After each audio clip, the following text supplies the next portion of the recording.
We intuitively picture the number line as a solid, continuous track. But that image is an illusion. Our number system is actually full of holes. To see why, we have to look at how numbers are built. We start with the obvious starting block, the natural counting numbers, 1, 2, 3. Add 0 and the negative numbers, and you have the integers. Integers have a mechanical flaw. They break the moment you try to divide them. If you divide 3 by 2, an integer cannot express the answer.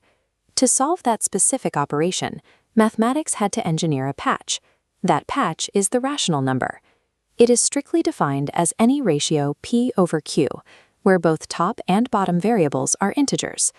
Under this rigid definition, even an integer is a rational number with a denominator of 1.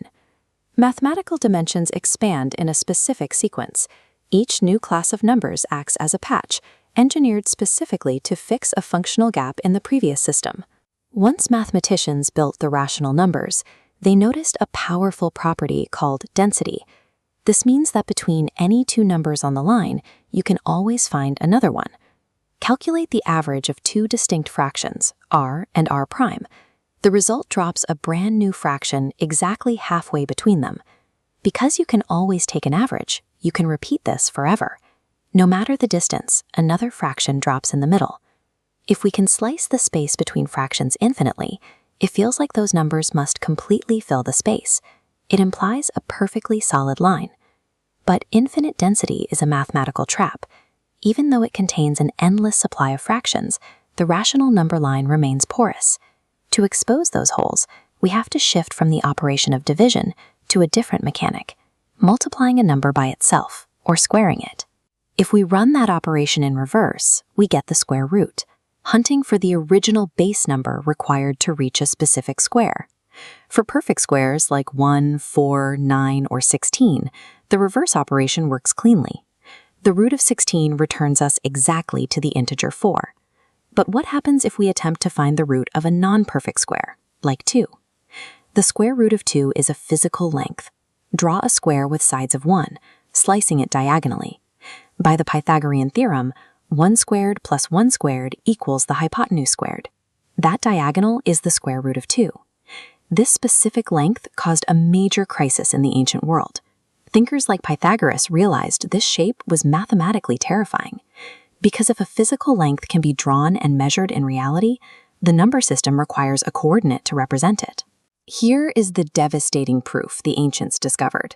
It's mathematically impossible to write the square root of 2 as a fraction, p over q.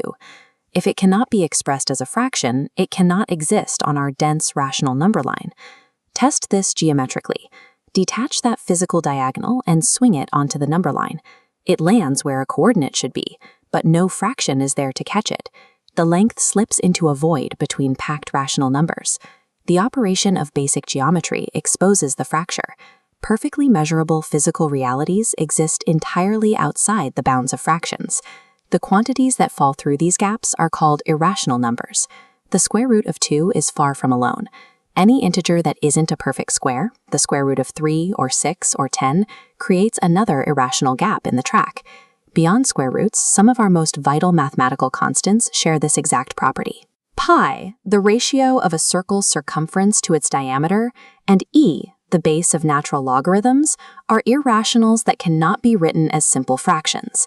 To fix the geometry, mathematicians had to pour this infinite set of irrationals into the system, filling every single microscopic gap between the fractions.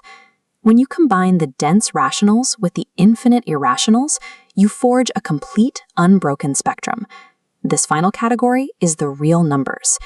The real numbers finally provide a complete one-dimensional continuum, perfectly aligning algebraic operations with physical space. Does the real number line represent the end of mathematical expansion? To answer that, we return to the exact operation that forced the creation of irrationals in the first place, the square root, and push it to a new extreme. Recall the foundational sign rule for multiplication. If you multiply two positive numbers, you get a positive. If you multiply two negative numbers, the negatives cancel, and you still get a positive. Because a square root multiplies the exact same base number by itself, the inputs share the same sign. The output is always positive. This creates a severe paradox calculating the square root of -1. No positive base works, no negative base works. Just as division shattered the integers and basic geometry fractured the rational fractions, the operation of the negative square root breaks the real numbers. It is mathematically impossible to plot a solution to the square root of -1 anywhere on our perfectly solid one-dimensional real number line. To solve this impossibility, mathematicians had to engineer an entirely new class of numbers. Complex numbers were built as the necessary extension to solve negative square roots. Accommodating these new numbers required literally breaking out of the original dimension. The solid one-dimensional track had to be crossed perpendicularly by a new axis, expanding the geometry into a vast two-dimensional grid known as the complex plane. While the mechanics of complex numbers are beyond the scope of this model, their reason for existing is now clear. Number systems are rigorous, engineered architectures. They are repeatedly expanded and dimensionalized, specifically to survive the demands of evolving mathematical operations.